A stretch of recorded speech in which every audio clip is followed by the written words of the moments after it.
নমস্কার, দেখছেন কলকাতা টিভি। আপনাদের সঙ্গে আমি ইন্দ্রাণী। শুরু করছি আরো বারো। আর আরো বারো ইন্দ্রাণীর সঙ্গে রয়েছে আমি অভিক। প্রথমে যে খবরের দিকে নজর রাখবো, ৩২ দিন পার হয়ে গিয়েছে, এখনো পর্যন্ত অধরা শেখ শাহজাহান। এবার শেখ শাহজাহানকে দ্বিতীয়বার তলব করা হয়েছে এবং শেখ শাহজাহান কোথায় রয়েছে সে নিয়ে কিন্তু বারবার প্রশ্ন উঠেছে এবং ধোঁয়াশায় রয়েছে এখনো পর্যন্ত। সে কি আজও হাজিরা দিতে পারে, এমনটাই কিন্তু প্রশ্ন উঠছে, কারণ ৩২ দিন পেরিয়ে গেছে, শেখ শাহজাহান কোথায় এখনো পর্যন্ত কিন্তু কেউ জানে না। অভিক, আমরা কিন্তু বারবার দেখেছি তাকে ডাকা হয়েছে, এই নিয়ে দ্বিতীয়বার তাকে তলব করা হয়েছে। একেবারে ইন্দ্রাণী, তুমি যেমনটা বলছিলে যে এই যে শেখ শাহজাহান সরবেরিয়ার বেতাজ বাদশাহ, তাকে কিন্তু এখনো পর্যন্ত ৩২ দিন পেরিয়ে গেলেও তার কোনো রকম কোনো খোঁজ পাচ্ছে না তদন্তকারী অফিসাররা। ইডির তরফ থেকে বারবার তাকে তলব করা হচ্ছে, কিন্তু সেই তলবেও সাড়া দিচ্ছেন না শেখ শাহজাহান। আমরা দেখেছিলাম এর আগে ২৯ তারিখ তাকে তলব করা হয়েছিল, তখনও তিনি যাননি। আবার আজকে অর্থাৎ ৭ই ফেব্রুয়ারি ফের তাকে ডাকা হয়েছে, সময় দেওয়া হয়েছিল সকাল ১০টা সাড়ে ১০টার মধ্যে তাকে যাওয়ার জন্য, তিনি যাননি। আমরা বরং এই নিয়েই কথা বলি। এই মুহূর্তে আমাদের সঙ্গে রয়েছেন সরাসরি আমাদের প্রতিনিধি রিয়া মাঝি। রিয়া, বারবার আমরা দেখছি যে শেখ শাহজাহান ৩২ দিন পেরিয়ে গেছে, এখনো পর্যন্ত কোনোভাবেই তার খোঁজ পাওয়া যাচ্ছে না, তিনি এখনো অন্তরালেই রয়েছেন। ইডির তরফ থেকেও বারবার তাকে নোটিশ দেওয়া হচ্ছে, সেই সময়েও তিনি সাড়া দিচ্ছেন না। কোথায় রয়েছেন শেখ শাহজাহান?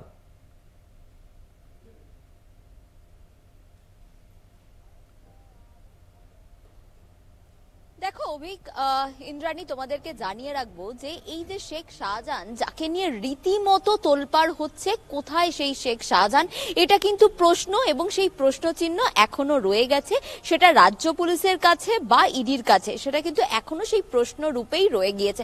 কেন এই কথা? কারণ হচ্ছে যেটা দেখা যাচ্ছে যে শেখ শাহজাহান তার বাড়িতে ইডি গেল ৫ তারিখে এবং সেখানে তল্লাশি অভিযান চালানোর সময় তল্লাশি অভিযান চালাতে দিল না, তাদের উপরে হামলা হলো, ইডির ওপরে। ইডি ফিরে এলো কার্যত খালি হাতে এবং তারপরে বিশাল ফোর্স নিয়ে তারা ২৪ তারিখে গিয়ে পৌঁছালো আবার সেই শেখ শাহজাহানের সন্দেশখালীর বাড়িতে এবং সেখানে তল্লাশি অভিযান তারা চালালো এবং সেই তল্লাশি অভিযান চালানোর পর বেশ কিছু নথি তারা পেয়েছে।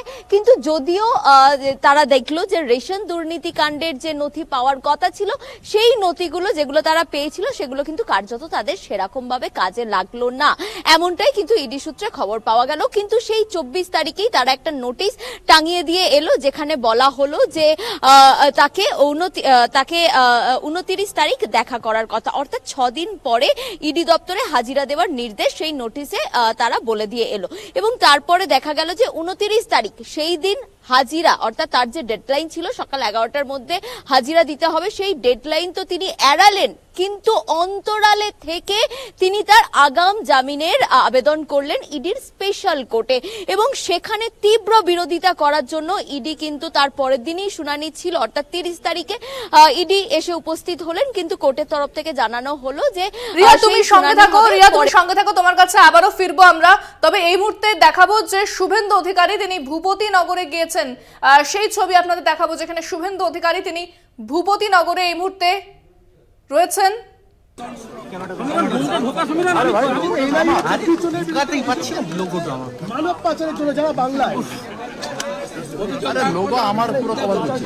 এখনো তো নাড়িয়াবিলা থেকে উঠানো তুলতে হবে, সমরমণ্ডলের মতো তুলতে হবে, জেলের ভিতর পৌঁছাতে হবে।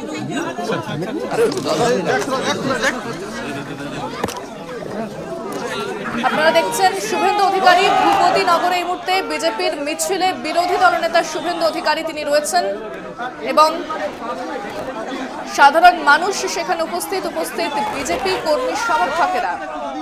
উপযুক্ত নোটিশ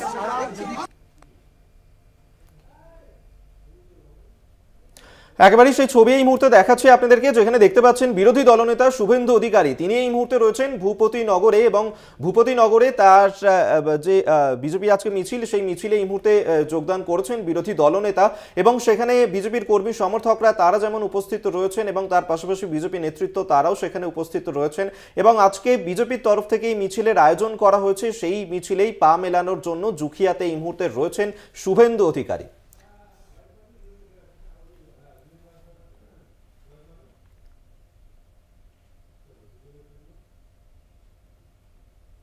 আমি আবারও সরাসরি চলে যাব, আমাদের প্রতিনিধি রিয়া মাঝি রয়েছে আমাদের সঙ্গে। রিয়া, একটা বিষয় জানতে চাইবো, যেখানে শেখ শাহজাহানকে বারবার তলব করা হচ্ছে কিন্তু সে হাজিরা এড়িয়ে যাচ্ছে, অথচ আড়াল থেকে নিজের আগাম জামিনের আবেদন করছে।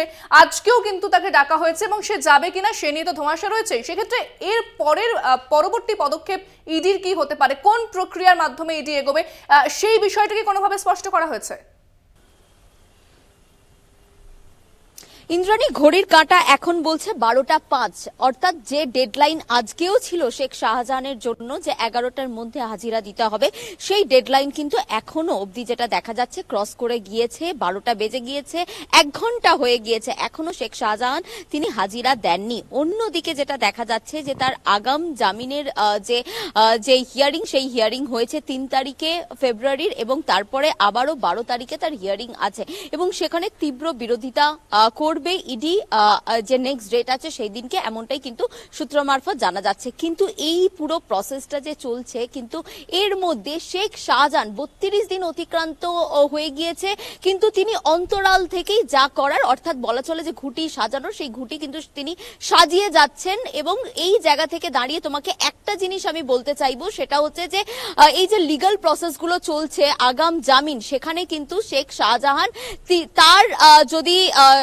তার যদি মতামত না নিত, বা তার যে আইনজীবী তিনি কিন্তু ক্রমাগত তার সাথে যে যোগাযোগে আছেন বা কথা বলছে যে তাকে দিয়ে সিগনেচার করানো হচ্ছে, এইটা কিন্তু কার্যত পরিষ্কার। যখন সে তার লয়ারের সঙ্গে যোগাযোগ করছে, তাহলে কেন রাজ্য পুলিশ বা ইডি তার খোঁজ পাচ্ছে না? এটাও কিন্তু আরো একটা প্রশ্ন। এবং তুমি যেমনটা বললে যে ইডি কি এর পরবর্তী পদক্ষেপ করবে, ইডি যে এই যে একের পর এক যে তার বাড়িতে গেল, তল্লাশি অভিযান চালালো, কার্যত খালি হাতে ফিরে আসলো, এবং একবার নয় সেখানে মার খেয়ে প্রথমবার ফিরে আসলো, দ্বিতীয়বার আবার গেল বিশাল বাহিনী নিয়ে, এবং তারপরে যে নোটিশ, এবং তারপরে ফের আরো একবার দ্বিতীয় নোটিশ। এই জায়গা থেকে দাঁড়িয়ে তোমাকে জানাবো যে ইডি তাদের যে লিগ্যাল প্রসেস সেটা কিন্তু ইতিমধ্যেই সাজাচ্ছে। কারণ ইডি যখন কোর্টে মুভ করবে, কোর্টে যখন এই বিষয়টা নিয়ে যাবে এবং সেখানে যখন প্রশ্ন তারা রাখবেন, সেখানে কিন্তু এই জিনিসগুলো তারা বলতে পারবেন যে দ্বিতীয়বার তার বাড়িতে গিয়েছিল, তল্লাশি অভিযান চালিয়েছিল, কার্যত কিছুই পায়নি, কয়েকটা ডিড ছাড়া সেগুলো যে রেশন দুর্নীতি কাণ্ডে খুব গুরুত্বপূর্ণ এমনটাও কিন্তু নয়। এই যে তাকে যে তলব করা হয়েছিল, তিনি আইনজীবীর সাথে যোগাযোগ করছেন কিন্তু ইডি তলবে তিনি সাড়া দিচ্ছেন না, এবং তারপরে দুবার তলব করা হয়ে গেছে। এরপরেও হয়তো ইডি আবারও তলব করবে, কারণ তাদের যে লিগালের দিকটা, সেই দিকের যে ঘুঁটি সাজানোর যে বিষয়টা, লিগাল প্রসেস যে সাজানোর বিষয়টা, সেটা কিন্তু ইডি সাজিয়ে যাচ্ছে। এবং এই যে বিষয়টা যেটা হচ্ছে, সেটা কিন্তু খুব স্ট্রং। রিয়া, এখানে একটা প্রশ্ন তোমাকে আমি করতে চাইবো যে রিয়া, যেমনটা তুমি বলছিলে যে এই যে ইডি তারা তো তদন্ত করছে, কিন্তু যে বিশেষ তদন্তকারী দল গঠন করা হয়েছিল রাজ্য পুলিশের এসপি পদমর্যাদার অফিসার এবং সিবিআই এর আধিকারিকরা, তারাও রয়েছেন, কিন্তু সেই তদন্তেরই বা অগ্রগতি কত দূর? কারণ এখনো পর্যন্ত তো তারা হদিশই পাচ্ছেন না শেখ শাহজাহানের।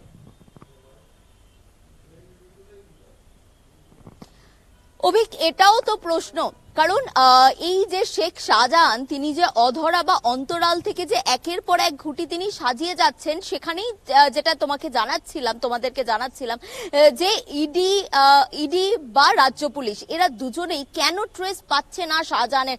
তাহলে কি শাহজাহানের ট্রেস তারা পেতেই চাইছে না? কারণ যেখানে দেখা যাচ্ছে যে তার আইনজীবীর সঙ্গে তিনি যোগাযোগ করছেন, তিনি তার যে আগাম জামিন, সেটা নিশ্চয়ই তার লয়ার এমনি মুভ করেনি, কারণ তার যিনি মক্কেল রয়েছে অর্থাৎ শেখ শাহজাহান, তার সঙ্গে কথা বলেই সেই আগাম জামিনের দিকে মুভ করেছে। অন্যদিকে তার ভাই অর্থাৎ শেখ শাহজাহানের ভাই বলছেন যে তারা এই লিগ্যাল দিকটাকেই তারা হাতিয়ার করবেন, এই লিগ্যাল প্রসেসেই থ্রু দিয়েই তারা যাবেন।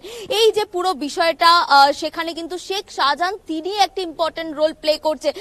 তার সঙ্গে হয়তো তার বাড়ির লোকেরও যোগাযোগ থাকতে পারে, কিন্তু এই যে বারংবার রাজনৈতিক ব্যক্তিত্বরা বলছে যে শাহজাহান তদন্ত তো চলছে রিয়া, সেটা বোঝা যাচ্ছে। সেক্ষেত্রে শেখ শাহজাহান তিনি হাজিরা দেবেন কিনা সেটা নিয়েও কিন্তু একটা বিস্তর ধোঁয়াশা রয়েছে। অনেক ধন্যবাদ, আমাদের সঙ্গে সরাসরি ছিলেন আমাদের প্রতিনিধি রিয়া মাঝি। একেবারেই সেই ছবি তো আমরা এই মুহূর্তে দেখতেই পাচ্ছি এবং এই মুহূর্তে তদন্ত তো তদন্তের মতোই চলছে, কিন্তু এখনো পর্যন্ত শেখ শাহজাহান 32 দিন পেরিয়ে গেছেন, তিনি অন্তরালেই রয়ে গেছেন, তার কোনো রকম ভাবেই কোনো খোঁজ পাওয়া যাচ্ছে না। কিন্তু এই যে সন্দেশখালীর সরবেরিয়া, যেখানকার বেতাজ বাদশাহী শেখ শাহজাহান, সেখানকার কি পরিস্থিতি, সেখানকার স্থানীয় মানুষজন তারা কি বলছেন, সেই বিষয়টাও আমরা জানবো। আমাদের সঙ্গে এই মুহূর্তে সরাসরি সেখান থেকে থাকবেন আমাদের প্রতিনিধি সঞ্জিত চক্রবর্তী। সঞ্জিতের কাছেও যাব। সঞ্জিত, শেখ শাহজাহান, ইডি তদন্তকারী অফিসাররা তারা তো তার খোঁজ এখনো পর্যন্ত পাচ্ছেন না, সেখানকার স্থানীয় মানুষজন তারা কি বলছেন, কোথায় থাকতে পারেন শেখ শাহজাহান এই মুহূর্তে সরবেরিয়া, সেখানকারই বা পরিস্থিতি কি? দেখো, 32 দিন কেটে যাওয়ার পরে অধরা কিন্তু শেখ শাহজাহান কখনো অন্তরালে কখনো জনসমক্ষে আসে অডিও বার্তার মধ্য দিয়ে। ইতিমধ্যে ইডির কিন্তু হাজিরা এড়িয়েছে গত মাসের 29শে জানুয়ারি, আবার আজকে ফের ইডির যে আজকে যাওয়ার কথা ছিল সিজো কমপ্লেক্সে, অর্থাৎ বেলা 10:30টার মধ্যে, তাই নিয়ে কিন্তু প্রশ্নচিহ্ন উঠেছে। ইতিমধ্যে তার পরিবারের সঙ্গে কথা বলছিলাম, যখন তিনি বলছিলেন যে আদালতের দ্বারস্থ হচ্ছে। আমি একেবারে তুমি সন্দেশখালী মানুষের কাছে জিজ্ঞেস করব যে আজকে বিশেষ করে একজন রয়েছে, বিশেষ করে এখানকার দেবজিৎ দা, যে আপনারা শেখ শাহজাহান অধরা 32 দিন, তাকে খুঁজে পাওয়া যাচ্ছে না, আজকে ইডির সিজো কমপ্লেক্সে হাজিরা দেয়নি, কি বলবেন, আপনারা কি চাইছেন? এই বিষয়ে বলার বলতে গেলে আইনের পথ ধরে চলছে। আজকে যে ডেটটা আছে নিশ্চয়ই আইনের ঊর্ধ্বে আমরা নয়, আমরা আইনের ঊর্ধ্বে নয়, নিশ্চয়ই সেটা আইন নিশ্চয়ই ফলো করবে, আমরা আইনের প্রতি আমাদের ভরসা। আর বিশেষ করে আপনাদের আজকে শুনছি বিক্ষোভ প্রতিবাদ কর্মসূচি, এটা কেন?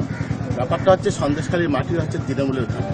এখানে বিজেপি এবং এখানে যারা সিপিএম করছে, এরা একটা কালিমাকিত্ব করতে চায়, এরা দিনের পর দিন এগুলো করতে চাইছে, একটা উস্কানিবন্ধ চলছে যে সন্দেশখালীর মাটিতে ওরা মানে কিছু প্রতিফলন কিছু করতে চাইছে, কিন্তু এটা কোনোদিনই সম্ভব না। যেভাবে সন্দেশখালীর মাটি তৃণমূল কংগ্রেস ছাড়া আদার্স অন্য কিছু দেখতে চাইছে না। এখানে অত্যন্ত সক্রিয় জায়গা, এখানে পরিষ্কার পরিচ্ছন্নভাবে রাজনীতিটা হয়। এখানে কেউ না কেউ এটা করছে যে বিজেপি হয়তো এটাকে উস্কানি করছে, এটাকে সিপিএম করতে চাইছে, এরা এখন দলবদ্ধভাবে এটা করতে চাইছে। এখানে মাঝে মধ্যে সংবাদ পাই যে চাষিরা টাকা পয়সা পাচ্ছে না, চাষিরা ঘের করেছে, চাষিরা তার ন্যায্য মূল্য পাচ্ছে না। এটা একদম ভিত্তিহীন, এটা কোনোদিনই সম্ভব না। যারা চাষ করছে, যারা ঘের মালিক হয়েছে, যারা দায়িত্বশীল করে তাদের টাকা পয়সা দিয়েছে। এবং কিছু কিছু ক্ষেত্রে কি হয়েছে, ব্যতিক্রম হয়েছে, কেউ ভিন রাজ্যে কাজে গেছে, তাদের 1 বিঘা জমি আছে, 10 কাঠা জমি আছে, তারা ভিন রাজ্যে কাজে গেছে, ভিন রাজ্য থেকে তারা যখন এসেছে সে টাকা চেয়েছে, চাষিরা যখন টাকা চেয়েছে হয়তো সময়টা দিয়েছে, বাবা এই সময়টা নিয়ে আমি হেক্টা ছিঁচি বা পয়সা করে এরকম দিয়ে দেবো, সেইটাকে ওরাকে চেয়েছে যে আমাদের মনে টাকা পয়সা দেবে না। একেবারেই সঞ্জিত, বোঝা যাচ্ছে তারাও কিন্তু এই মুহূর্তে সন্ধিহান রয়েছেন, তারাও এখনো বুঝতে পারছেন না যে শেখ শাহজাহান তিনি কোথায় রয়েছেন। এতদিন পেরিয়ে গেছে, অবশ্যই এদিকে তো আমাদের নজর থাকবে। তবে আপাতত তুমি আমাদের সঙ্গে থাকো, এদিকে আমাদের অবশ্যই নজর থাকবে, কারণ শেখ শাহজাহান তাকে দ্বিতীয়বারের জন্য আজকে তলব করেছিল ইডি, কিন্তু এখনো পর্যন্ত তিনি আসেননি ইডির দফতরে। একেবারে অভিক, এবার আমরা একটু বিধানসভার দিকে নজর রাখি। গতকালের পর আজও কিন্তু উত্তাল রয়েছে বিধানসভা। একদিকে যেরকম বিজেপির বিক্ষোভ চলছে এবং রাজ্যে নারী শিশু মৃত্যু নিয়ে হই হট্টগোল শুরু হয়েছে বিধানসভায়, যেখানে বিজেপি বিক্ষোভ দেখাতে শুরু করেছে এবং তারা মুলতবি প্রস্তাব বিধানসভায় পেশ করেছে, যদিও সেটা গৃহীত হয়নি বলে অভিক কিন্তু জানতে পারা যাচ্ছে। একেবারেই, এবং এই যে বিধানসভায় সেখানেই এবার মুলতবি প্রস্তাব এনেছে বিজেপি, এবং সেদিকে তো আমাদের অবশ্যই নজর থাকবে, যেখানে নারী ও শিশু মৃত্যু নিয়েই বিজেপির তরফ থেকে এই মুলতবি প্রস্তাব আজ নিয়ে আসা হয়েছে, এবং যার কারণে কিন্তু এই মুহূর্তে শোরগোল পড়ে যায় বিধানসভা চত্বরে। এবং যদিও সেই মুলতবি প্রস্তাব এই মুহূর্তে গৃহীত হয়নি, আমরা এই নিয়েই কথা বলবো। এই মুহূর্তে আমাদের সঙ্গে রয়েছেন বিশেষ প্রতিনিধি দেবজ্যোতি ঘোষ। দেবজ্যোতি, মুলতবি প্রস্তাব আনা হয়েছে বিজেপির তরফে নারী ও শিশু মৃত্যুর নিয়ে, এবং সেই মুলতবি প্রস্তাব গৃহীত হয়নি, কি অবস্থা এই মুহূর্তে বিধানসভা? তবে নারী এবং শিশুদের উপর অত্যাচার প্রসঙ্গে আজকে বিজেপির পক্ষ থেকে 5 জন বিধায়ক একটি বিধানসভায় মুলতবি প্রস্তাব আনেন, কিন্তু বিধানসভার স্পিকার সেটিকে পত্রপাঠ খারিজ করেছেন। তবে এই মুহূর্তে ভারতীয় জনতা পার্টির বিধায়করা বিধানসভার যে দক্ষিণ গেট রয়েছে সেই গেটে তারা বিক্ষোভ কর্মসূচি করছেন, এবং তারা যেটা দাবি করেছেন অবিলম্বে মুখ্যমন্ত্রী মমতা বন্দ্যোপাধ্যায়কে বিধানসভায় বিবৃতি দিতে হবে, এবং সেই মতোই তারা কিন্তু এই মুহূর্তে বিক্ষোভ করছেন বলে আমরা জানতে পারছি। এবং দেবজ্যোতি, এখনো কি চলছে সে প্রতিবাদ বিক্ষোভ? কি পরিস্থিতি বিধানসভা জানাও? এই মুহূর্তে কিন্তু বিধানসভার দক্ষিণ গেটে বিক্ষোভ কর্মসূচি চলছে, এবং তাদের যেটা দাবি যে মুখ্যমন্ত্রী মমতা বন্দ্যোপাধ্যায়কে অবিলম্বে বিধানসভায় আসতে হবে এবং বিবৃতি দিতে হবে। একেবারে দেবজ্যোতি, তুমি নজর রাখো, আবার তোমার সঙ্গে যোগাযোগ করবো। আমরা কথা বললাম আমাদের বিশেষ প্রতিনিধি দেবজ্যোতি ঘোষের সঙ্গে। তবে বিধানসভায় একদিকে যেরকম নারী শিশু মৃত্যু নিয়ে মুলতুবি প্রস্তাব, হই হট্টগোল ইতিমধ্যে শুরু হয়েছে বিধানসভাতে, প্রতিবাদ বিক্ষোভ জারি রয়েছে। বিজেপি বিধায়ক অগ্নিমিত্রা পল তার নেতৃত্বে কিন্তু এই প্রতিবাদ বিক্ষোভ চলছে, যেখানে যে দীঘাতে যে গণধর্ষণ হয়েছে সেই ঘটনায় কিন্তু বিজেপি বিশেষ করে প্রতিবাদ দেখাচ্ছে এবং ওয়েলে নেমে প্রতিবাদ দেখাচ্ছেন অগ্নিমিত্রা পল। আমরা দেখেছিলাম গতকাল যেভাবে বিধানসভা উত্তাল হয়েছিল, কিন্তু আজও ঠিক একইভাবে বিধানসভা উত্তাল রয়েছে এবং বিজেপি বিধায়করা তারা সেখানে প্রতিবাদ বিক্ষোভ শুরু করেছেন। সেখানে রয়েছেন অগ্নিমিত্রা পল এবং তার নেতৃত্বে ওয়েলে নেমে বিক্ষোভ দেখাচ্ছেন বিজেপি বিধায়করা, এমনটাই কিন্তু এখনো পর্যন্ত জানা যাচ্ছে। এবং যে হই হট্টগোল এবং যে মুলতুবি প্রস্তাব, যদিও জানা যাচ্ছে যে মুলতুবি প্রস্তাব সেটা এখনো পর্যন্ত গৃহীত হয়নি, তবে যে প্রতিবাদ সেটা জারি রয়েছে। এবং আমরা যেভাবে গতকাল দেখেছিলাম আজও কিন্তু একইভাবে প্রতিবাদ দেখাচ্ছেন বিজেপি বিধায়করা। একেবারে ইন্দ্রাণী, আমরা দেখতেই পাচ্ছি যে যবে থেকে এই রাজ্য বিধানসভার অধিবেশন শুরু হয়েছে তারপর থেকেই কিন্তু বিরোধীরা তারা সুর চড়াতে শুরু করেছে, বারবার তারা হই হট্টগোল করছে বিধানসভা অন্দরে, বিধানসভার বাইরে। সেই ছবি তো আমরা দেখতে পাচ্ছি প্রত্যেক মুহূর্তে এবং সেই একই ঘটনার রেশ, গতকালের রেশ কিন্তু আজকেও আমরা দেখতে পাচ্ছি এই মুহূর্তে বিধানসভা চত্বরে, যেখানে এই মুহূর্তে বিজেপি তারা কিন্তু ফের একবার সরব হয়েছে, তারা এই মুহূর্তে শোরগোল করছে বিধানসভা চত্বরে এবং সেখানে অগ্নিমিত্রা পলের নেতৃত্বে বিজেপির মহিলা নেতৃত্বরা তারা কিন্তু এই মুহূর্তে সেখানে বিক্ষোভ দেখাচ্ছেন, পোস্টার কালো পতাকা হাতে নিয়ে তাদের এই বিক্ষোভ এই মুহূর্তে চলছে। ওয়েলে নেমে প্রতিবাদ দেখান মহিলা বিধায়করা এবং আজকে মুলতুবি প্রস্তাবও আনা হয় বিজেপির তরফ থেকে, যদিও সেই মুলতুবি প্রস্তাব গৃহীত হয়নি, তবে রাজ্য বিধানসভায় এই মুহূর্তে উত্তাল হয়ে উঠেছে বিজেপির এই শোরগোলকে কেন্দ্র করে। এখন সময় একটা বিরতির, ফিরছি আরো খবর নিয়ে, সঙ্গে থাকুন। ফিরে এলাম বিরতির পর। যে খবরের দিকে নজর রাখবো, ফের জেলা সফরে মুখ্যমন্ত্রী। আজ হাওড়া সাঁতরাগাছিতে কর্মসূচি। সাঁতরাগাছি বাস টার্মিনাল থেকে একঝাঁক প্রকল্পের উদ্বোধন করবেন মুখ্যমন্ত্রী মমতা বন্দ্যোপাধ্যায়। তার আগে সভাস্থল ঘুরে দেখেন হাওড়া পুলিশ কমিশনার প্রবীণ কুমার ত্রিপাঠী। এবং আমরা জানি যে যখন দেখেছিলাম উত্তরবঙ্গে মুখ্যমন্ত্রী মমতা বন্দ্যোপাধ্যায় তিনি সেখানে জনসংযোগ বাড়িয়েছিলেন, মিচ পদযাত্রা করেছিলেন, সেখানেও কিন্তু তার বিভিন্ন কর্মসূচি ছিল এবং সেখান থেকে বিভিন্ন প্রকল্পের উদ্বোধন করেন। আজ কিন্তু অভিক আমরা মুখ্যমন্ত্রীকে সাঁতরাগাছিতে দেখবো, যেখানেও তার বিভিন্ন এবং একগুচ্ছ প্রকল্পের উদ্বোধন করবেন তিনি। একেবারে ইন্দ্রাণী, যেমনটা বলছিলেন উত্তরবঙ্গের পর এবার দক্ষিণবঙ্গের এই মুহূর্তে নজর রয়েছে মুখ্যমন্ত্রী মমতা বন্দ্যোপাধ্যায়। যেহেতু সামনেই লোকসভা নির্বাচন, সেই নির্বাচনের আগেই এবার জনসংযোগে জোর দিয়েছেন এবং আজকে সাঁতরাগাছিতে সেখানেই বাস টার্মিনালে একটি অনুষ্ঠানে যোগ দেবেন মুখ্যমন্ত্রী মমতা বন্দ্যোপাধ্যায়। বেশ কিছু প্রকল্পের উদ্বোধন করবেন সেখানে এবং আজ বিকেল 3টে নাগাদ তার সেখানে যাওয়ার কথা রয়েছে এবং এই যে সভাস্থল তা জুড়ে কিন্তু কড়া নিরাপত্তার ব্যবস্থা করা হয়েছে এবং সেখানকার জেলা শাসক, পুলিশ কমিশনার তারাও আজকে পৌঁছে যান, সেখানে সভাস্থল ঘুরে দেখান। সেখানে আপনাদেরকে সরাসরি আমরা নিয়ে যাব। আমাদের সঙ্গে এই মুহূর্তে সেখান থেকে রয়েছেন প্রতিনিধি জগন্নাথ সামন্ত। জগন্নাথ, মুখ্যমন্ত্রী মমতা বন্দ্যোপাধ্যায় তিনি আজকে যেতে চলেছেন সাঁতরাগাছির এই বাস টার্মিনালের এই অনুষ্ঠানে, তিনি আজকে যোগ দেবেন, বেশ কিছু প্রকল্পের উদ্বোধন করবেন। কটা নাগাদ এসে পৌঁছবেন মুখ্যমন্ত্রী এবং এই মুহূর্তে কি প্রস্তুতি নজরে আসছে সেখানে?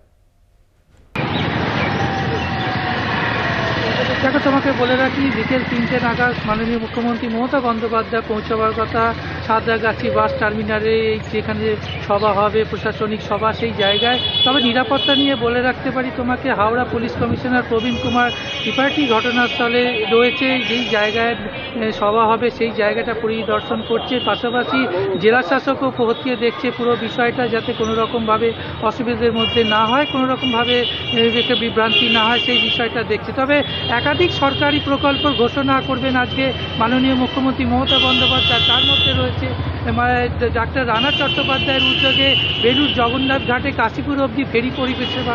তার পাশাপাশি রয়েছে শিবপুরে যে গঙ্গার ঘাট রয়েছে তার সংস্কার হবে, সেই ব্যাপকভাবে ক্ষতিগ্রস্ত হয়েছিল, সেই ঘাটের সংস্কার হবে, সেটাও ভার্চুয়ালি উদ্বোধন করবেন এবং সরকারি প্রকল্পে বিভিন্ন বিষয় তিনি এখানে ঘোষণা করবেন এবং সরকারি প্রকল্পের যে সুযোগ সুবিধা যারা পায়, যারা প্রকল্পগুলো যারা অধীনে আছে তাদের হাতে তুলে দেওয়া হবে সেই প্রকল্প।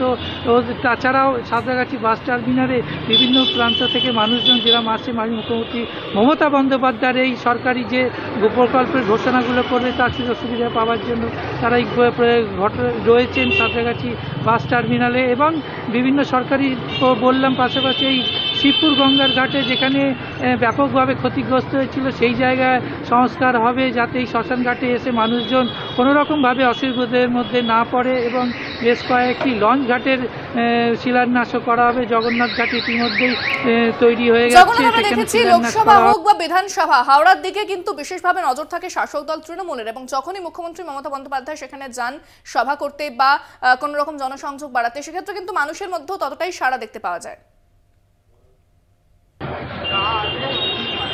তুমি একবারে ঠিকই বলেছো। হাওড়া যে সমস্ত বিধায়ক এবং বিধায়িকা যারা রয়েছে, তাছাড়া দলীয় কর্মীরা দেখা যাচ্ছে একের পর এক এসে পৌঁছচ্ছে এই সাঁতরাগাছি বাস টার্মিনাল। এখানে উৎসাহ উদ্দীপনা রয়েছে। সামনেই লোকসভা নির্বাচন, 24-এর নির্বাচন। সেই নির্বাচন আগে যে তোমাকে বললাম সরকারি বিশেষ প্রকল্পের ঘোষণা করা হবে, কি কি নতুন প্রকল্প নিয়ে আসছে, আর কি বার্তা দেন মুখ্যমন্ত্রী মমতা বন্দ্যোপাধ্যায় দলীয়ভাবে, সেটাও দেখা, এবং সরকারি যেহেতু এটা প্রশাসনিক সভা, সেই সরকারিভাবে কি প্রকল্প ঘোষণা করা হয় এবং কি সুযোগ সুবিধা দেওয়া হয় সেই বিষয়টা নজরে থাকবে, যেহেতু সামনে নির্বাচন। এবং দলীয় কর্মীরাও সেখানে উপস্থিত হচ্ছে দূর দূরান্ত থেকে হাওড়ার বিভিন্নভাবে, যেখানে মাননীয় মুখ্যমন্ত্রী মমতা বন্দ্যোপাধ্যায় কি বার্তা দেয় সেই বার্তা শোনার জন্য, এবং এই বিষয়টা একটা যেহেতু সামনে নির্বাচন, সেটাও একটা দেখা কি বার্তা দেয় মুখ্যমন্ত্রী মমতা বন্দ্যোপাধ্যায়, এবং একাধিক সরকারি প্রকল্পেরও ঘোষণা এই মঞ্চ থেকেই হবে। একেবারেই জগন্নাথ, অবশ্যই দিকে তো আমাদের নজর থাকবেই। তবে আপাতত তোমাকে ধন্যবাদ সঙ্গে থাকার জন্য। এবং হাওড়ার সাঁতরাগাছিতে সেখানে আজকে যাবেন মুখ্যমন্ত্রী মমতা বন্দ্যোপাধ্যায়, এবং এই বাস টার্মিনালে সেখানে যে অনুষ্ঠান রয়েছে সেই অনুষ্ঠানে আজকে যোগ দেবেন মুখ্যমন্ত্রী। অবশ্যই এদিকে তো আমাদের নজর থাকবে ইন্দ্রাণী। তবে এই মুহূর্তে আরও একটি গুরুত্বপূর্ণ খবরের দিকে নজর রাখতেই হচ্ছে, যেখানে রাজ্যসভাতে 5টি আসন, সেই আসনের মেয়াদ ফুরোতে চলেছে, এবং ইতিমধ্যেই রাজ্যসভার যে এই 5টি আসনের চূড়ান্ত তালিকা কিন্তু প্রকাশ করা হতে পারে আজ অথবা আগামীকাল। রাজ্যের তরফ থেকে রাজ্যসভার এই যে নতুন 5 প্রার্থী, তাদের কিন্তু নাম ঘোষণা করা হতে পারে। যেমনটা আমরা জানি যে বিধায়কদের সংখ্যার দিক থেকে যদি দেখা যায়, তাহলে তৃণমূলের ক্ষেত্রে 4টি এবং বিজেপির 1টি আসনে জয় কিন্তু নিশ্চিত। এবং সেই ক্ষেত্রে বিগত যে রাজ্যসভার আসনে যারা সাংসদ ছিলেন, শান্তনু সেন থেকে শুরু করে বাকিরাও, তাদের মেয়াদ শেষ হতে চলেছে, এবং সেই ক্ষেত্রে এই চূড়ান্ত তালিকা এবার প্রকাশ করা হতে পারে। একেবারে অভিক, তুমি যেরকমটা বললে যে রাজ্যসভায় যে প্রার্থী তালিকা, অর্থাৎ কাদেরকে বেছে নেওয়া হচ্ছে সেই যে নাম, সেটা কিন্তু চূড়ান্ত হয়ে গিয়েছে। আজ অথবা আগামীকাল সেই ঘোষণা হয়ে যাবে, এবং সেদিকে কিন্তু নজর থাকবে। যাবে যেটা বলা হচ্ছে যে 4 জন রয়েছেন এবং বিজেপির তরফ থেকে যে 1 জন রয়েছেন, তাদের জয় নিশ্চিত বলেই কিন্তু মনে করা হচ্ছে। অর্থাৎ রাজ্যসভার যে প্রার্থী তালিকা সেটা ইতিমধ্যেই তৈরি হয়ে গিয়েছে। যে বিধায়করা ছিলেন তাদের কিন্তু যে মেয়াদ সেটা ফুরিয়ে যাচ্ছে বলে কিন্তু জানতে পারা যাচ্ছে, এবং তারপরেই যে প্রস্তুতি এবং যে প্রক্রিয়া সেটা শুরু হয়, যে প্রার্থী তালিকা চূড়ান্ত করার প্রক্রিয়া শুরু হয়, সেই প্রক্রিয়া একেবারেই চূড়ান্ত হয়ে গেছে। আজ বা আগামীকাল সেটা ঘোষণা হয়ে যাবে, এবং যেটা মনে করা হচ্ছে যে এই বিষয়ে আমরা কথা বলবো। আমাদের সঙ্গে ফোনে রয়েছেন বিশেষ প্রতিনিধি দেবজ্যোতি ঘোষ। দেবজ্যোতি, রাজ্যসভার যে প্রার্থী তালিকা সেটা কিন্তু ইতিমধ্যেই চূড়ান্ত হয়ে গিয়েছে, কি জানতে পারছো, কি আপডেট রয়েছে তোমার কাছে? দেখো, এই রাজ্য থেকে 5 জন প্রার্থী নির্বাচন একেবারে নিশ্চিত। সেই জায়গাতে তৃণমূল কংগ্রেসের পক্ষ থেকে 4 জন এবং 1 জন ভারতীয় জনতা পার্টির, তারা বিনা প্রতিদ্বন্দ্বিতায় নির্বাচিত হবার সম্ভাবনা রয়েছে। কারণ বিধানসভায় যে পরিমাণ বিধায়ক সংখ্যা রয়েছে 2 দলের, অত্যন্ত গুরুত্বপূর্ণ। তৃণমূল কংগ্রেসের পক্ষ থেকে কিন্তু ইতিমধ্যেই প্রার্থী তালিকা চূড়ান্ত হয়েছে, এবং সেখানে কিন্তু একজন বিশিষ্ট আইনজীবীর নাম শোনা যাচ্ছে। অন্যদিকে আর একজন প্রাক্তন বিজেপি নেতা, তারও নাম শোনা যাচ্ছে, তিনি গত কয়েক বছর ধরেই কিন্তু ভারতীয় জনতা পার্টি থেকে বেশ কিছুটা দূরে রয়েছেন। অর্থাৎ তৃণমূল কংগ্রেসের পক্ষ থেকে নতুন 2 মুখের সম্ভাবনা একেবারে প্রবল। অর্থাৎ যে 5 আসন রয়েছে, কাদের নাম সামনে আসছে সেই আপডেট কি পাওয়া যাচ্ছে? দেখো, একজন দিল্লির প্রতিষ্ঠিত আইনজীবী, তৃণমূল কংগ্রেসের পক্ষে তিনি নির্বাচনে তিনি যে তাদের বিষয়গুলি রয়েছে, অর্থাৎ আইনি বিষয়গুলি, সেগুলোর ব্যাপারে বহুবার তৃণমূল কংগ্রেসের পক্ষে তিনি দাঁড়িয়েছেন। এছাড়াও আরেকজন প্রাক্তন বিজেপি নেতা এবং তিনি সাংসদ ছিলেন, তারও নাম কিন্তু শোনা যাচ্ছে। সেই জায়গা থেকেই অত্যন্ত গুরুত্বপূর্ণ, এবং 2জন পুরনো প্রার্থী তারা কিন্তু আবার নির্বাচিত হতে পারেন বলে সূত্রের খবর। আপাতত ধন্যবাদ দেবজ্যোতি, কথা বললাম আমাদের বিশেষ প্রতিনিধি দেবজ্যোতি ঘোষের সঙ্গে।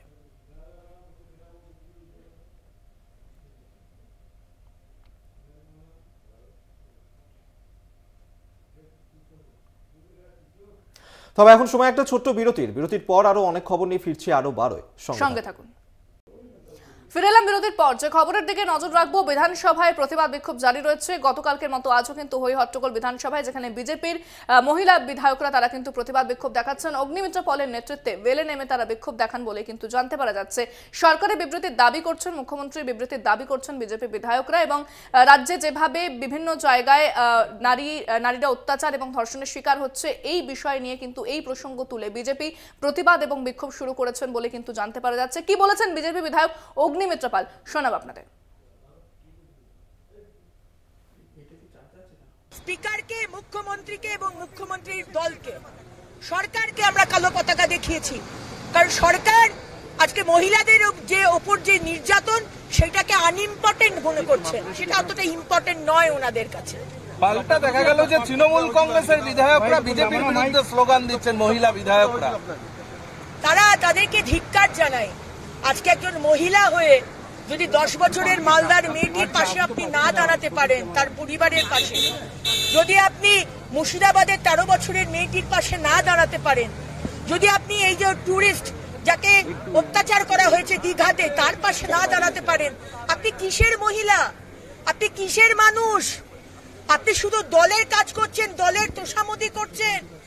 যেটা কালো সেটাকে কালো বলার আপনাদের সাহস নেই। আপনাদের ধিক্কার জানাই। আমরা মুখ্যমন্ত্রী বিবৃতি দাবি করেছি এবং আলোচনা চেয়েছি, কিন্তু এটা নিয়ে কোনো আলোচনা করতে দেননি মাননীয় অধ্যক্ষ মহোদয়। অগ্নিমিত্র পলের বক্তব্য আপনাদেরকে শোনালাম। আমরা এই নিয়েই কথা বলবো। দুর্গাদাস বন্দ্যোপাধ্যায় আমাদের সঙ্গে টেলিফোনে রয়েছেন। দুর্গা, যে ছবি আমরা দেখতে পাচ্ছি রাজ্য বিধানসভার অধিবেশন শুরু হওয়ার পর থেকেই বিরোধীরা তারা এইভাবে সরব হতে শুরু করেছে এবং কখনো ওয়েলে নেমে কখনো বিধানসভার বাইরে এই ধরনের হই হট্টগোল করছেন তারা। কি বক্তব্য তাদের, কি কারণে এই আচরণ?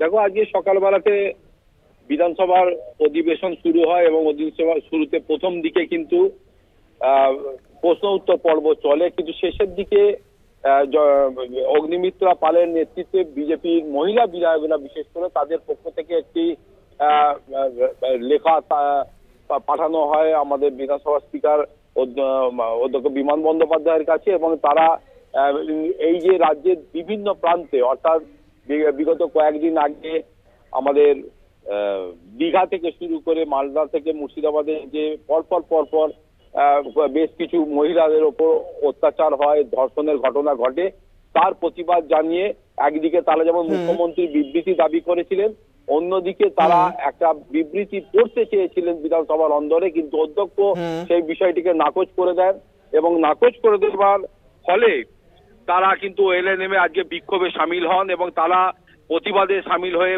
একটাই তাদের দাবি ছিল যে রাজ্য জুড়ে যে মহিলাদের কথা বলা হচ্ছে, একজন মহিলা মুখ্যমন্ত্রী হয়ে তিনি নীরবে বসে রয়েছেন, আর পুলিশ প্রশাসন সম্পূর্ণ ব্যর্থ নারীকে এ রাজ্যে মানে নিরাপত্তা দিতে। অতএব এই বিষয়টা নিয়ে তিনি এই নিশ্চুপ যে রয়েছেন, তার মানে তিনিও মেনে নিচ্ছেন যে তার সরকার এবং তার পুলিশ বাহিনী কিন্তু একেবারেই দুর্গা বোঝা যাচ্ছে। এবং এই সমস্ত দাবি জানি তারা এইভাবে এই বিক্ষোভ প্রতিবাদ হই হট্টগোল করছেন। আপাতত ধন্যবাদ তোমায়। যে খবরের দিকে নজর রাখবো, ভূপতিনগরের শুভেন্দু অধিকারী, বিরোধী দলনেতা শুভেন্দু অধিকারী, বিজেপির মিছিলে দেখা গেল শুভেন্দু অধিকারীকে এবং সেখানে যেরকম রয়েছেন বিজেপি নেতৃত্বরা, সেরকমই কিন্তু বিজেপি কর্মী সমর্থকদেরও দেখতে পাওয়া যাচ্ছে যে বিজেপির মিছিল রয়েছে ভূপতিনগরে, সেখানেই দেখা গেল শুভেন্দু অধিকারীকে এবং তিনি একইভাবে যেভাবে সরকারের বিরুদ্ধে সুর চড়ালেন এবং সেইভাবেই কিন্তু বিভিন্ন দাবি দাওয়াও রাখলেন। যেখানে ভূপতিনগরে যে বিজেপি মিছিল শুরু করে সেখানে সমর্থকদের সঙ্গে অর্থাৎ কর্মী সমর্থকরা তো যান, পাশাপাশি বিজেপি নেতৃত্বকেও কিন্তু দেখতে পাওয়া যায় এবং শুভেন্দু অধিকারী সাংবাদিকদের সামনে তিনি যখন বলেন যে সরকারের বিরুদ্ধে সুর চড়ান বলে কিন্তু জানতে পারা যাচ্ছে। অভিজ্ঞ আমরা দেখেছি যে শুভেন্দু অধিকারী এর আগেও কিন্তু যখন বিভিন্ন মিছিলে ধরনের গেছেন এবং বিভিন্ন কর্মসূচিতে বিজেপির গিয়ে তিনি কিন্তু সরকারের বিরুদ্ধেই কথা বলেছেন এবং ভূপতিনগরেও কিন্তু সে একইভাবে সুর চড়িয়েছেন। একেবারে ইন্দ্রাণী, এবং আজকে ভূপতিনগরের জুখিয়াতে সেখানেই বিজেপির তরফ থেকে যে মিছিলের আয়োজন করা হয়েছে এবং সেই মিছিলেই যোগদান করবেন, পা মেলাবেন শুভেন্দু অধিকারী এবং সেই কারণেই তিনি আজকে ভূপতিনগরে গিয়েছেন এবং জুখিয়াতে বিজেপির এই যে মিছিল রয়েছে সেই মিছিলেই সামিল হবেন তিনি, কিন্তু আজকে যখন তিনি এই মিছিলে সামিল হচ্ছেন তিনি কিন্তু বারবার আমরা যে দেখছি যে কখনো রাজ্য সরকারকে কখনো মুখ্যমন্ত্রী মমতা বন্দ্যোপাধ্যায় তাদেরকে কিন্তু বারবার নিশানা করছেন বিরোধী দলনেতা শুভেন্দু অধিকারী। এর আগেও তিনি রাজ্যকে নিশানা করে একাধিক মন্তব্য করেছেন এবং জানিয়ে বিতর্কও তৈরি হয়েছিল। এবং আজকে জুখিয়াতে সেখানে এই মিছিল রয়েছে, বিজেপির এই মিছিল রয়েছে এবং সেখানেই বিরোধী দলনেতা শুভেন্দু অধিকারী তিনি উপস্থিত রয়েছেন। সেই ছবি এই মুহূর্তে দেখাচ্ছি আপনাদেরকে। এবং আজকের এই বিজেপির মিছিলে সেখানে বিজেপির কর্মী সমর্থকরা তারা সেখানে উপস্থিত রয়েছেন, বিজেপির নেতৃত্বরা তারাও সেখানে উপস্থিত রয়েছেন। জুখিয়াতে সেই মিছিল চলে, সেই ছবি এই মুহূর্তে আপনাদের সামনে আমরা তুলে ধরছি।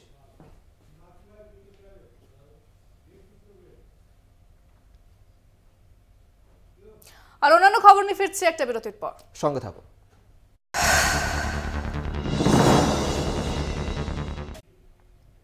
আরো 12 নিয়ে ফিরে এলাম বিরতির পর। এবার অবশ্যই আসানসোলের দিকে নজর রাখতে হচ্ছে, কারণ সেখানে ইসিএল এর আধিকারিকদের এবং সিআইএসএফ এর আধিকারিকদের গাড়ি ভাঙচুর করার ঘটনা ঘটেছে। এবং কারা এই গাড়ি ভাঙচুর করেছে জানেন?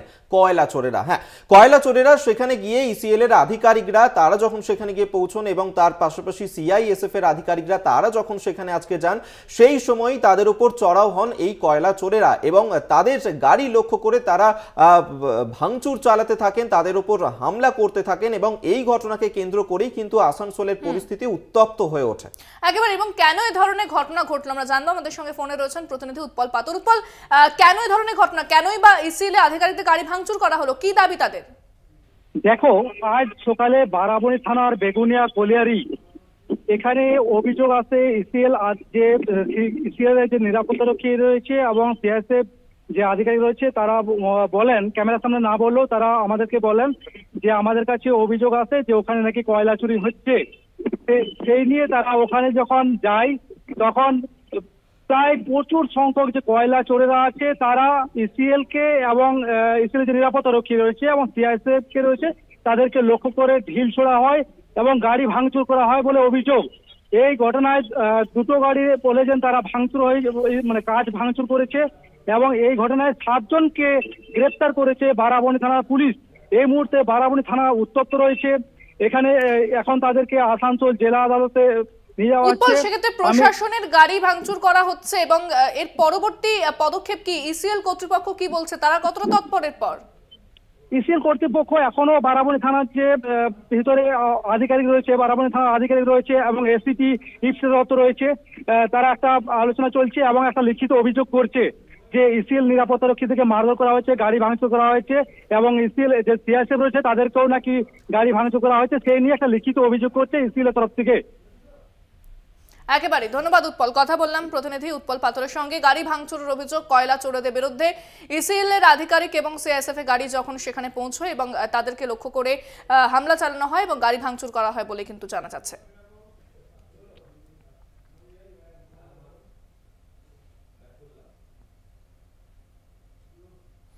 আর এই মুহূর্তে আমরা হুগলির আরামবাগের দিকে নজর রাখবো, কারণ সেখানে দুই ভাইয়ের মধ্যে ঝামেলার ঘটনা এবং এই ঝামেলার ঘটনাতে লেগেছে রাজনৈতিক রং। তৃণমূল এবং বিজেপির মধ্যে সংঘর্ষ, কারণ ছোট ভাই তৃণমূল করেন এবং বড় ভাই করেন বিজেপি এবং যার কারণে দুই ভাইয়ের মধ্যে এই ঝামেলা এবং তৃণমূল এবং বিজেপির মধ্যে এই সংঘর্ষের ঘটনা ঘটেছে। এই ঘটনাকে কেন্দ্র করেই উত্তপ্ত হয়ে ওঠে সেখানকার পরিস্থিতি। দুপক্ষের 10 জন এই ঘটনাতে আহত হয়েছেন বলেই এখনো পর্যন্ত জানা যাচ্ছে এবং চরম আকার ধারণ করে, যেখানে দুই ভাইয়ের মধ্যে ঝামেলা হয় এবং সেই ঝামেলার সূত্রপাত থেকেই বিবাদ সৃষ্টি হয় এবং তারপরে হাতাহাতিতে জড়িয়ে পড়েন তারা। দুপক্ষের মধ্যে 10 জন তারা আহত হয়েছেন। তৃণমূল করতেন ছোট ভাই এবং বিজেপি করেন বড় ভাই এবং যার কারণে তৃণমূল বনাম বিজেপি এই যে সংঘর্ষ, সেই সংঘর্ষের ঘটনা আরামবাগে এবং এই ঘটনার জেরে দুপক্ষের 10 জন কিন্তু আহত হয়েছেন বলেই জানা যাচ্ছে। একেবারে অভিযোগ যেরকমটা বললো যে দুপক্ষের 10 জন আহত হয়েছে এবং এই যে দু ভাইয়ের ঝামেলা, সেখান থেকে তৃণমূল বনাম বিজেপি হয়ে গিয়েছে। যে রাজনৈতিক তরজা দু ভাইয়ের ঝামেলাকে কেন্দ্র করে সেটা কিন্তু শুরু হয়ে গেছে হুগলির আরামবাগে। এই বিষয়ে বিস্তারিত কথা বলবো। দীপাঞ্জন রায় প্রতিনিধি আমাদের সঙ্গে ফোনে রয়েছেন। দীপাঞ্জন, কি জানতে পারছো দু ভাইয়ের ঝামেলা, সেখান থেকে তৃণমূল বনাম বিজেপি, কিভাবে এই ঘটনার সূত্রপাত? দেখো, যেটা আমরা জানতে পেরেছিলাম গতকাল রাত্রে একটা ঘটনা ঘটেছে চকজালাল গ্রামে, বাতাকাল গ্রাম পঞ্চায়েতের চকজালাল গ্রামে। সেইখানে রায় পরিবারের বাস। তো সেইখানে বড় ভাই বিজেপি এবং ছোট ভাই তৃণমূলের গ্রাম পঞ্চায়েতের প্রধান। তো তো দেখা যাচ্ছে যে বড় ভাইয়ের বাড়ির সামনে দিয়ে একটা মোটা আল আছে, যেদিকে কৃষকরা চাষের জন্য যায়, সেই আলটিকে কেন্দ্র করেই যত ঝামেলা সৃষ্টি হয়েছে। কালকে বড় ভাই হঠাৎই ওই আলটাকে কেটে জমি ধান রোয়া শুরু করে, তখন ছোট ভাই বাধা দিতে যায়, কিন্তু বাধা দিতে যাওয়ার পরে দুই ভাইয়ের মধ্যে বচসা হয় এবং দুই পক্ষে বেশ কিছু লোকজন জড়ো হয়। তারপরে হাতাহাতি থেকে মারধর শুরু হয় এবং তারপরেতেই সেইটা বড় ভাইয়ের ছেলেরা ছোট ভাইকে মারধর করে। যে পঞ্চায়েত প্রধান, এই পঞ্চায়েতের যে মেম্বার, তাকে মারধর করে এবং তাকে মাথা ফাটিয়ে দেয়। অপর পক্ষ থেকে আবার পাল্টা যখনই হয় তখনই বড় ভাইয়ের ধানের গাদায় বাড়িতে আগুন লাগিয়ে দেওয়া হয়। তো এই জেরে ক্রমশ পরিস্থিতি উত্তপ্ত হতে থাকে। তারপরে পুলিশ প্রশাসনে খবর যায়, পুলিশ প্রশাসন সেখানে গিয়ে আয়ত্ত আনার চেষ্টা করে, কিন্তু তৎক্ষণাৎই দুই পক্ষের বেশ কয়েকজনই আহত হয়। তখন পুলিশ নিয়ে এসে আরামবাগ মেডিকেল কলেজে ভর্তি করে। এখনো পরিস্থিতি থমথমে, কিন্তু রাজনৈতিক পরিস্থিতি এখনো উত্তেজনাপ্রবণ ওখানে, তাই পুলিশি টহলদারি রয়েছে বলে আমরা জানতে পেরেছি এখনো। একেবারে ধন্যবাদ দীপাঞ্জন, কথা বললাম আমাদের প্রতিনিধি দীপাঞ্জন রায়ের সঙ্গে। একেবারে, এবং এই ঘটনা ঘটেছে আরামবাগে, সেখানে দু ভাইয়ের মধ্যেই ঝামেলার ঘটনা ঘটে এবং যাতে রাজনৈতিক রং লাগে, কারণ ছোট ভাই তিনি তৃণমূল করতেন এবং বড় ভাই তিনি বিজেপি কর্মী, এবং যার কারণে বিবাদে জড়িয়ে পড়ে দুই ভাই। তৃণমূল বিজেপির সংঘর্ষে উভয় পক্ষের 10 জন আহত হয়।